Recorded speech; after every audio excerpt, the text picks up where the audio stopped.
of Nelson Mandela, who passed away last night. Now, Daniel Silke is a political analyst, and he joins us from our Cape Town studios to share his thoughts on Madiba. Daniel, thank you so much for making the time to talk to us today. Now, you've been described as a futurist and one of the very few political analysts who can predict and foresee what happens in the future. Did you see the coming of the passing of Nelson Mandela? Well, I think South Africans have been, in a sense, prepared for the passing of Nelson Mandela. They've been resigned for this for the better part of the last year as his health has deteriorated.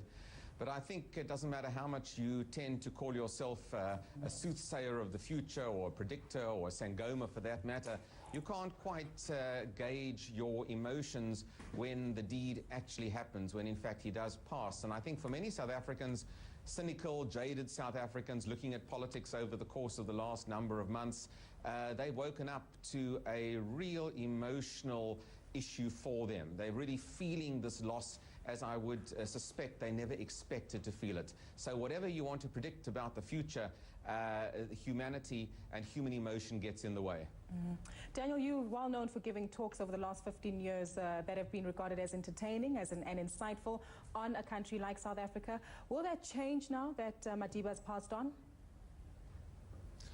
No, I think that the legacy of Nelson Mandela, of course, from a leadership point of view, how he steered South Africa through the transition, the emotional gift to South Africa, I think these are issues that simply continue in South Africa. And it's interesting, I think, from an analytical point of view, that his passing comes at a time in this country when we are debating more than ever, I would argue, the nature and role of leadership in our society. What kind of leaders do we have? What kind of leaders do we want in the future? And I think the eulogizing, as important as it is about Nelson Mandela now in the last 24 hours and into the next few weeks, I think will raise in the minds of South Africans a number of issues as to how they would like to see their country governed. What are those examples of Nelson Mandela? And do our current crop of leaders and future leaders, will they indeed espouse those messages from Nelson Mandela? And I think these issues are all going to be part and parcel of the way we analyze, predict, and indeed maneuver ourselves into the future. Daniel, you've written extensively about the state of the South African economy and the political economy even broadly. What does a South Africa post-Mandela look like? Well, I think that if we had to analyze South Africa fairly, we would say that Mr. Mandela's passing is not going to have a direct effect on the South African economy, and in a sense I think it might not have a dramatic effect on the politics of South Africa in the short to medium term. Mr. Mandela withdrew effectively from public life a number of years ago. He served one relatively short term of office as president, and he's been out of the public limelight. And the real issues of competitiveness globally, the global economy, policy issues and debates within South Africa, these are the practical day-to-day issues that South Africans will grapple with now and into the future, with, frankly, or without Mr. Mandela. So life goes on, in a sense, when it comes to policy choices into the future. And I think South Africans really will resume their general daily business once this period of mourning is over.